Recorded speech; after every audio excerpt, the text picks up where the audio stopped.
Olá, então hoje trouxe aqui a Carla Anjos, para nos falar assim de um tema muito especial e muito querido e que vai ter aqui um impacto, ou que tem um impacto todos os dias na nossa vida pessoal e na nossa prestação como assistentes virtuais. A Carla é professora de matemática, licenciada, com mestrado, com doutoramento, com muitos anos de experiência no ensino, tanto do terceiro ciclo como ensino secundário, e é também formadora na área da biodescodificação transgeracional. E eu, além de ser aluna, sou assim também muito apaixonada por tudo aquilo que a Carla vai ou tem vindo a partilhar comigo e com os alunos ao longo destes anos. Então, Carla, obrigada por teres aceito este convite. Muito grata, Maria. Sabes que é sempre um gosto estar aqui a falar destes temas que me apaixonam e poder acrescentar algum valor a quem está aí desse lado e a quem nos pode ouvir, para beber um bocadinho daquilo que também me apaixona já há 20 e tal anos a esta parte, não é? E que todos os dias eu vou descobrindo mais um bocadinho. Então, o facto como tu dizias, de ser professora, faz com que o bichinho do conhecimento nunca termine. Então, há sempre mais algo para aprender, mais algo para acrescentar. E nesta questão que tu estavas a dizer, a mencionar nas assistentes virtuais, como é que... agora estou eu a fazer a pergunta, tu me fazes a pergunta, já viste como é que é? É defeito de professor, é defeito de professor. Como é que a biodescodificação, como é que estas áreas do saber podem ajudar as assistentes virtuais? Possivelmente era isso que me querias perguntar, ou mais profundamente outro tema. Mas acho muito bem que tenhas passado a bola. Então, porque a verdade é que comecei na biodescodificação pouco tempo depois de começar na assistência virtual, não é? Uhum. E tal como tu com os teus alunos vais ter deste feedback do que é aplicar com crianças e com os jovens, não é?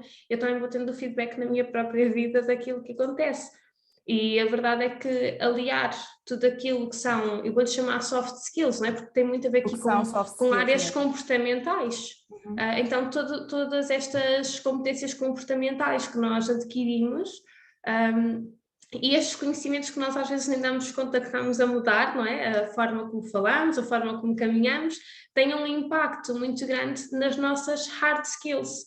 Porque é quando aliamos aqui uma boas soft skills, não é? Quer dizer, bem cimentadas, fortes, com raízes fortes, que nós conseguimos dar destaque àquilo que são as nossas hard skills. E é desta forma que nós conseguimos então ter impacto e ajudar os nossos clientes.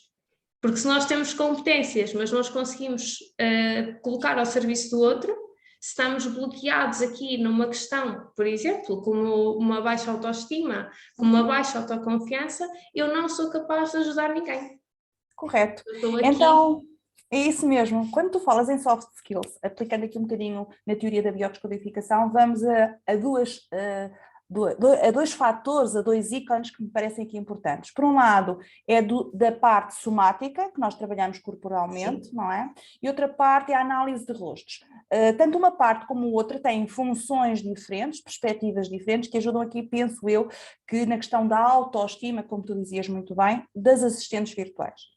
Porque trabalha-se aquela questão a nível somático, por exemplo, como tu sabes, do caminhar na vida, não é? Isto, o caminhar na vida tem muito que se lhe diga, não é só de palavreado, é pôr o corpo a perceber como é que eu caminho na vida, quais são os movimentos corporais que eu faço quando caminho, que pé ponho à frente do outro, como é que eu me dirijo ao outro, porque estamos a falar em assistentes virtuais, estamos a falar em contacto com o público, não é? Sim. Então, esta autoestima vai rebater ou vai tocar na minha assertividade. E a minha assertividade tem a forma como eu caminho para a vida. Caminho para a vida não só a nível profissional, mas também a nível pessoal. Não é? Porque quando nós dizemos caminhar para a vida, eu caminho para a vida assim, caminho para a vida assim, de peito aberto, ou caminho com medo, ou caminho com a cabeça baixa, sem ver os objetivos que estão à frente. Tudo isto acaba por nos dar indicações, a nós, de como é que nós chegamos ao outro. Porque se nós caminharmos com a cabeça para baixo, as oportunidades vão vir e eu não vou ver. Então, Exatamente. se eu estou a lidar com um negócio, se eu estou a começar um negócio, convém que eu tenha a minha visão ampla para poder escolher as diferentes oportunidades que a vida me vai trazendo. Então, a primeira coisa a trabalhar, por exemplo, uma das coisas a trabalhar é saber caminhar direito na vida.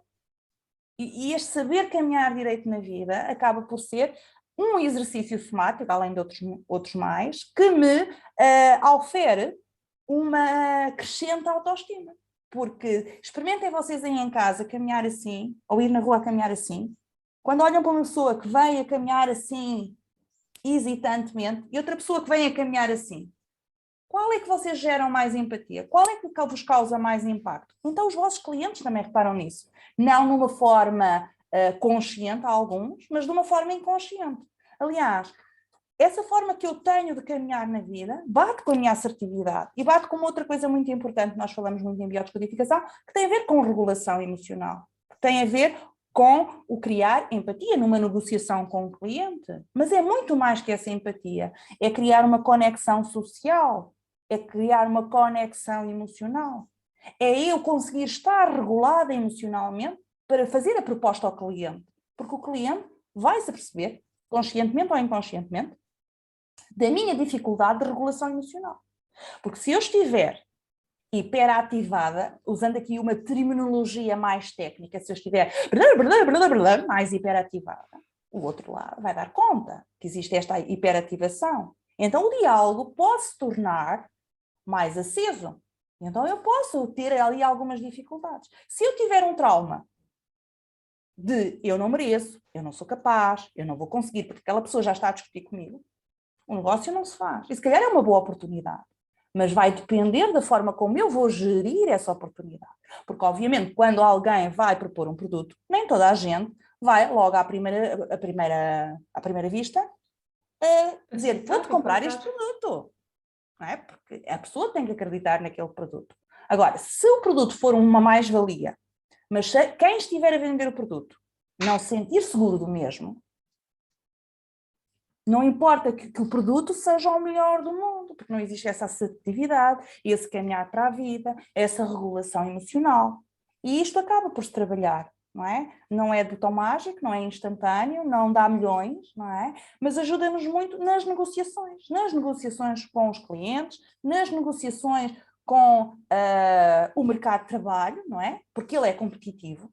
Então, estas soft skills que tu dizias, cada vez é mais importante a nível do mercado, criar diferentes soft skills para atingir objetivos diferentes. Porque eu acredito que um mercado proveitoso, benéfico, é aquele que todos ganham. Sim. É isto, todos ganham.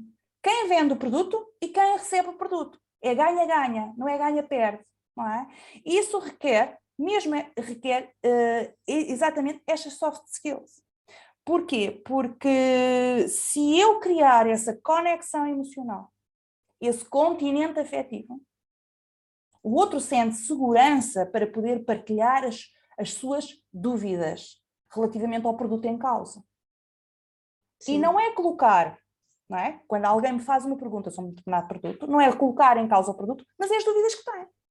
E se eu reajo desconectando-me, julgando que aquela pessoa me está a julgar, eu não vou ser uma mais-valia na representação do produto que estou a apresentar.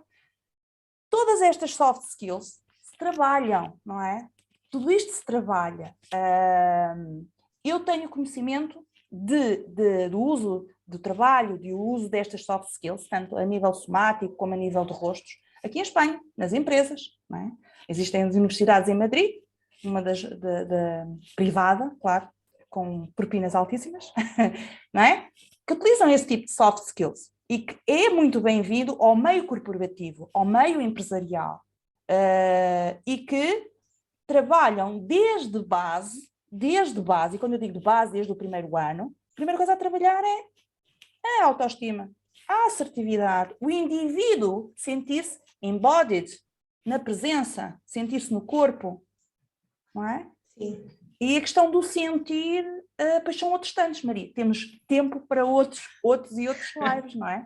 Porque a questão do verdade. Sentir é desafiante. E posso só fazer aqui um reparo, Carla, não? Repara uma nota, porque nós falamos aqui no Caminhar para a Vida e quem não conhecer a biodescodificação, não é? Porque eu agora sou suspeita, quem não conhecer pensa que nós estamos só a falar de caminhar à frente do cliente. E não, a verdade é que a forma como nós caminhamos influencia, logicamente, a forma como nós nos sentamos. Então, nós estamos aqui as duas num Zoom e a partir do Zoom e da forma como nós estamos sentadas, é possível compreender como é que cada uma de nós caminha na vida. Na vida, claro. Exatamente. Como é que cada um de nós, através do Zoom, não é? Comunica-se com o outro de uma forma genuína ou não genuína, de uma forma autêntica ou não autêntica, ok? Não, independentemente de estarmos a falar sobre croquetes ou rissóis, não é? Exatamente. Porque quando o outro está, e estamos a falar aqui em assistentes virtuais, em que é um trabalho muito para o público, não é?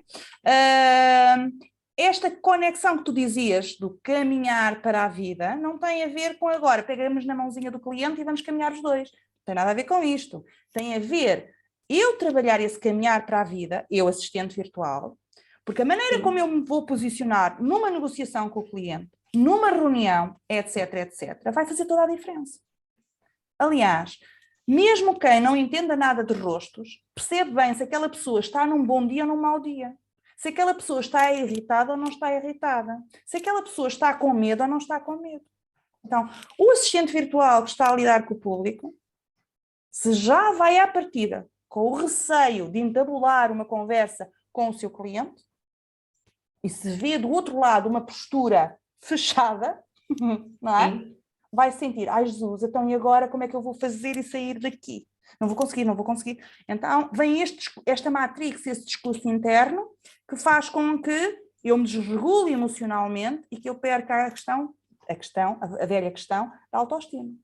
Então, há exercícios, claro, de regulação emocional em todos os contextos, inclusive nas negociações com o cliente, não é? Claro. Não sei se são coisas que nós podemos fazer antes e são coisas que nós podemos fazer durante.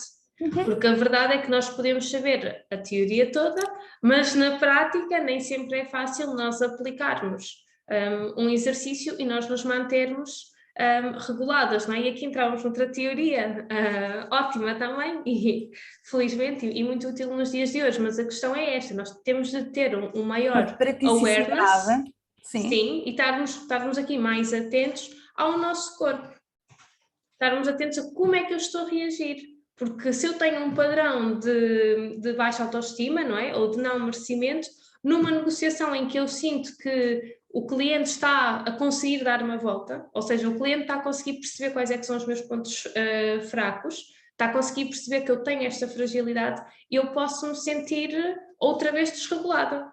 E vamos à eterna questão luta, fuga ou congelamento. Exatamente. A pessoa quer fugir, ou quer reivindicar e entra numa luta de negociação com o cliente, ou então fica congelado e parece que as palavras não lhe saem. Então, é muito interessante que esta questão da regulação emocional, trabalhada pelo Levine e trabalhada pelo Stephen Porges, é demasiado importante em todos os ramos, em todas as áreas, sobretudo quem trabalha com o público, claro está, mas na vida do dia-a-dia. Todos nós precisamos dessa regulação emocional, desse continente afetivo, que nos permite estar. E o permitir estar em presença melhora a nossa qualidade de vida. E só por aí, ao aumentar a nossa qualidade de vida, eu refiro diminuição do cortisol, não é? Que acaba por ser benéfico em algumas situações, mas reiteradas vezes o lançamento de cortisol no organismo leva à cronificação do trauma, não é? E a pessoa, por mais que queira sair do novelinho do eu não consigo, não sai. Porque o trauma já cronificou pela quantidade de cortisol que já foi lançado no organismo anos e anos e anos a fio. É? Sim.